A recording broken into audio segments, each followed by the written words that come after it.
علیہ وسلم نے اور انہیں مبارکباد پیش کی۔ میرے محترم بزرگوں، دوستوں، تمام نوجوانوں کو یہ چاہیے کہ ہم مرد ہیں، عورت کے مقابلے میں ہم طاقت رکھتے ہیں، اور قرآن میں بھی اللہ تعالیٰ نے ہمیں فضیلت بخشی ہے، تو ہمیں چاہیے کہ ہم اپنی محنت مزدوری کے ساتھ کمائیں گے، اور جب بھی شادی کریں گے بالکل سادگی کے ساتھ کریں گے اور مسجد میں کریں گے، اور شادی ہو جانے کے بعد جہیز کا یا کسی چیز کا ہمیں مطالبہ نہیں کرنا ہے۔ حضور پاک صلی اللہ علیہ وسلم نے یہ بھی ارشاد فرمایا، شادی کرنے کے بعد ولیمہ بھی کرو، یہ حکم دیا ہے، اور لیکن یہ حکم فرض کے درجے میں نہیں ہے، واجب کے درجے میں نہیں ہے، یہ خیال رکھنا چاہیے یہ سنت یا مستحب کے درجے میں ہے۔ حضور پاک صلی اللہ علیہ وسلم نے ایک شادی کی، اپنی بیوی کا ولیمہ حضرت صفیہ رضی اللہ عنہ، حضور پاک صلی اللہ علیہ وسلم شادی کرنے کے بعد حضرت انس رضی اللہ عنہ سے فرمایا کہ جاؤ حضرت ابو بکر صدیق، حضرت عمر فاروق اور حضرت عثمان غنی، حضرت طلحہ رضی اللہ عنہ کو بلانا۔ چنانچہ وہ سب آ گئے اور ان کو بتا دیے کہ جس کے گھر میں جو کچھ ہو کھانے پینے کی چیز وہ لے آئے۔ چنانچہ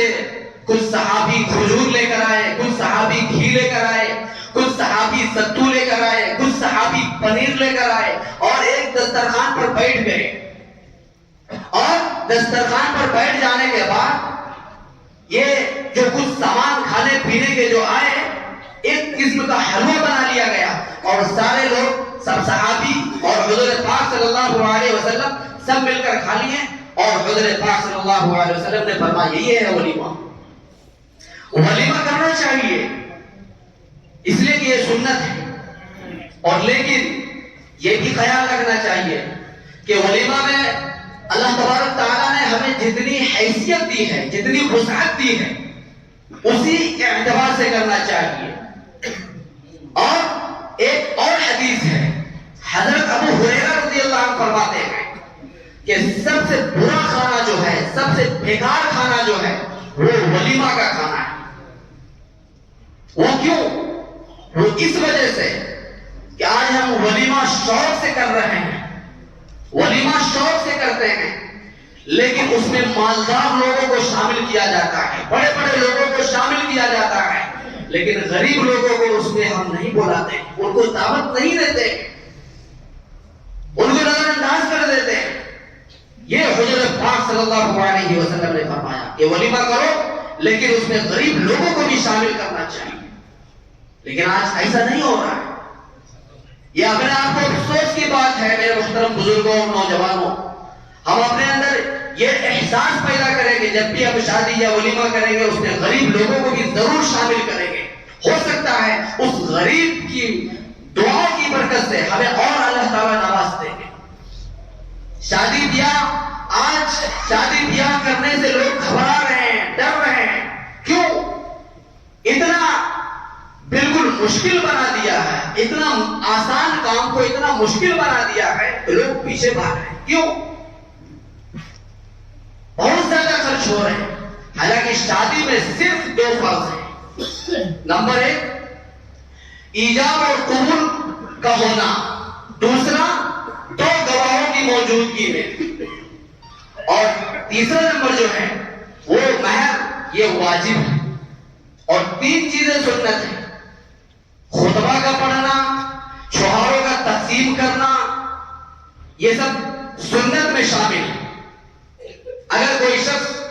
نکاح پڑھانے والا موجود نہ ہو اور حاضرین میں دو چار لوگ موجود ہوں، ان کی موجودگی میں اگر صرف آپس میں عقد کر لیا جائے، فلاں صاحب کے لڑکے اور فلاں صاحب کی لڑکی کے تمام لوگوں کی موجودگی میں نکاح کو آپ کے حوالے کیا جاتا ہے کہ آپ نے قبول کیا، قبول ہو جائے گی، لیکن خطبہ پڑھنا یہ سنت میں شامل ہے۔ حضرت علی رضی اللہ عنہ کا نکاح حضرت پاک صلی اللہ علیہ وسلم نے کر دیا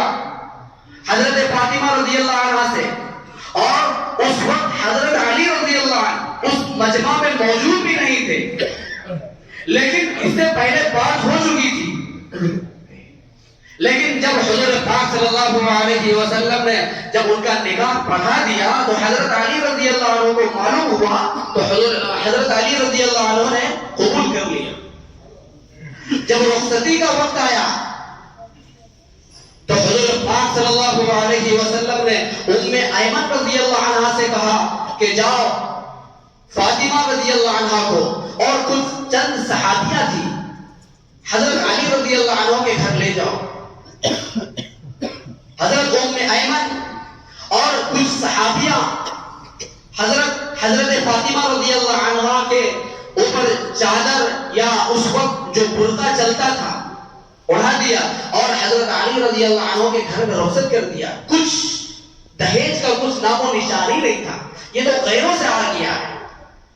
یہ اس لیے آیا ہے کہ پہلے زمانے میں